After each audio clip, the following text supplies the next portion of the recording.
There's Mom and Dad. Well, yeah. Do you still have a soft spot in your heart for me? Dad had to ask the question because you sure couldn't tell from the way Mom behaved. Total cold fish. Unless she was dealing with a newborn. And I mean newborn. The more kids she packed into that house, the shorter the time she actually allowed for caring for an infant. God forbid they start toddling before she wanted. Mom would tie it to the crib. Well, that's just what I had to do. That's where her perceptible love went. Newborns and God. And if there wasn't a newborn around, it all went to God.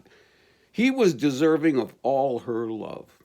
That's what she said. Every time she said a good act of contrition, God got all her love. The rest of us were just marks on her scorecard for getting into heaven. Obligations. Dad tried. He'd pop his head into the kitchen every once in a while and ask the question, "You still have a soft spot in your heart for me?" And Mom would say, "Yes." Even as a small kid, I knew she didn't mean it. She knew that was the answer she had to give. Just like Galileo, her earthly circumstance required that she tell an earthly lie. God would understand and forgive her this transgression. Mom hated that question. You still have a soft spot in your heart for me? She really hated it. It presented a moral dilemma every time he asked. That soft spot was long gone. I'm guessing it disappeared about the time of her fifth child. 5 kids, and the oldest is 5. How could anybody turn your heart to stone? That's how. There's no time for soft spots, you old fool. Yes. Can't you see I'm trying to get dinner on the table? Yes. You might think of helping me instead of asking such a stupid question. Yes. I know I'm lying, but I'll tell it to my confessor. On Turner Avenue, we never talked about the thing that was in shortest supply. We literally didn't know what we were missing. We'd never had a taste that we could remember. That gentle touch on the cheek, the look in those eyes that said, "You are so important to me." Mom was forever caught up in obligations. There was something on the stove, her singer and the ironwright were piled with projects. Mom hated her automatic washer. With the old wringer style, she could control the length of time each load was in, and she was able to efficiently conserve by doing 3 loads in the same water. Beginning with a load of whites, then graduating first to a load of colors, and finally throwing in a load of darks, she could then, in good conscience, send that opaque water down the drain. She'd gotten all the good out of that. The kids' bath time was even better. 4, 5, or even 6 kids could benefit from the same bath water. It's still good. Get in there. Just add a little hot. Our shampoo was something I have never seen anywhere else. It came in a big jar with a lid so large I couldn't get my hand around to open it. Mom would scoop out a bunch and put it in an old Tupperware so the kids could get their own when they needed it. The color and consistency were like soft oleo, but it lathered up nicely, and my hair squeaked when I rinsed it off in that murky water, so I knew I was done. Mom was the boss.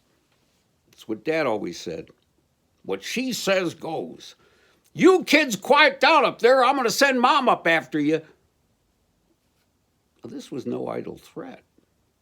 If she had to stop whatever she was doing to shell out some discipline, well, you did not want to be on the receiving end of that. I don't know if the girls ever got treated to that leather strap, but if you had a wiener, remember, efficiency was really important. A slap with a bare hand wouldn't deliver anywhere near the kind of impression Mom wanted to make. She found the right tool for the job. She always did her best. This 4-year-old's going to learn a lesson. He won't forget this. Climate is what you expect. The weather is what you get. Climatologists use historical models and computer projections to give us a sense of what we might expect. Some of these projections have developed to the point of not if, but when. Now, evangelists have pushed their belief systems to a similar level of certitude, and they preach as if the end of days is a foregone conclusion, not if, but when. Now, how can they know this? The simplest truth is they can't. What they are doing is retelling the first truths that they were told upon emergence from the womb. Like deathbed statements, these truths hold a higher place than any that might come later. This is why the religions of the world, all the religions of the world, stamp their children, impress their children like ducks emerging from their eggs. See, look over here. See this bloody man on a cross? This is the glory to which you are born. You get to stare at this and pay homage to this and kiss this all the days of your life. Don't worry about baseball or your wiener or that pretty girl across the street. The answer to all of your questions is to be found right here. We've provided a reminder in every room of the house. We have a scapular for you to wear. Isn't that nice? Now we'll cut off all of your hair. Don't worry about your brothers mocking you. Stop crying. You don't have it so tough. Come on, you look good. Childhood realities. That's what the evangelists are clinging to with such tenacity. Primal, horrifying realities that aren't even real. Carry on, my wayward son. Don't you cry no more. And she's buying a stairway to heaven. We were the steps, the treads of Mom's stairway to heaven. Ooh, it makes me wonder. Aunt Eileen. When I said I was going to be an actor, Aunt Eileen said I'd have to step on a lot of people if I was going to have success in that. I don't know why she said that. That kind of statement just makes me stop. I wanted to go back to what Dorothy Alexander said when I thought I wanted to be a priest. God damn it, that's good. There was no talk of stepping on people.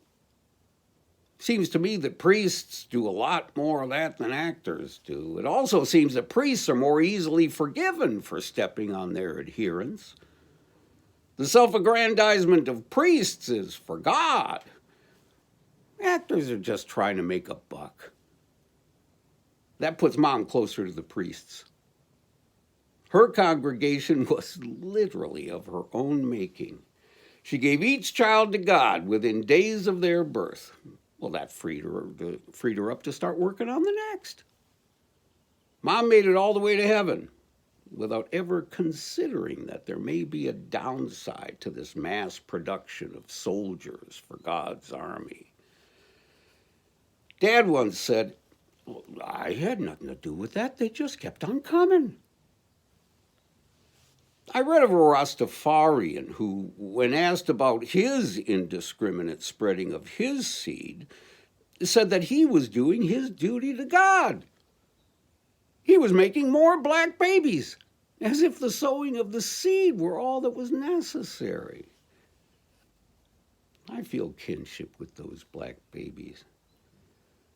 So shortly after I was born, I was sold to the gypsies. I was abandoned to the church, a child of God, like it or lump it.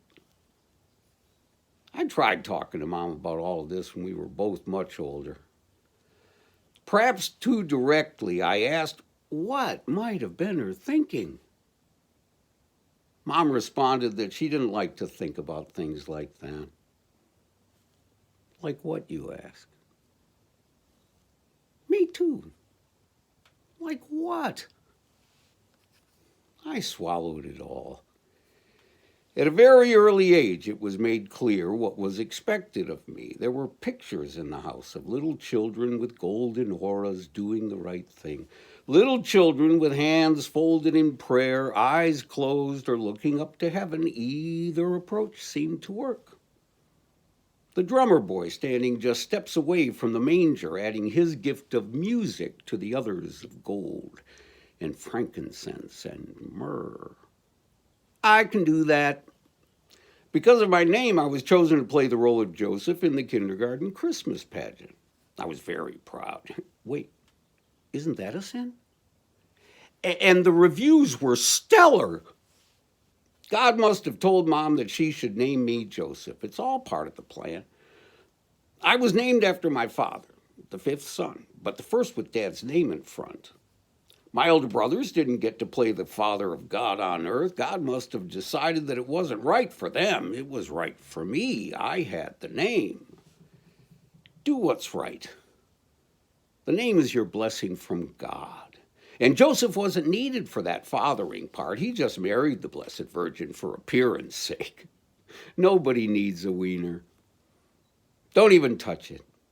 It's one of the sacred parts of the body. It's not even yours. Don't touch it. You'll have to confess. Don't even think about touching it. Don't even think. Don't think. We'll tell you what to think. I was born into a religious household. With the very best of intentions, I was steeped like tea in the traditions of Catholicism, as if this were the one and only path to everlasting happiness in heaven. As a small child, I was already given the misguided notion that I should look right past the wonders that I saw before me, look past this life to the glory that awaited me in the next, look past the sinful pleasures I found available to me here and now, be a better person, and say my prayers. Whenever anyone died, it was stated not as belief, but as fact, that they were in a better place. It didn't look like a better place to me. It appeared to me that they were just dead. This is the better place. Here. With me.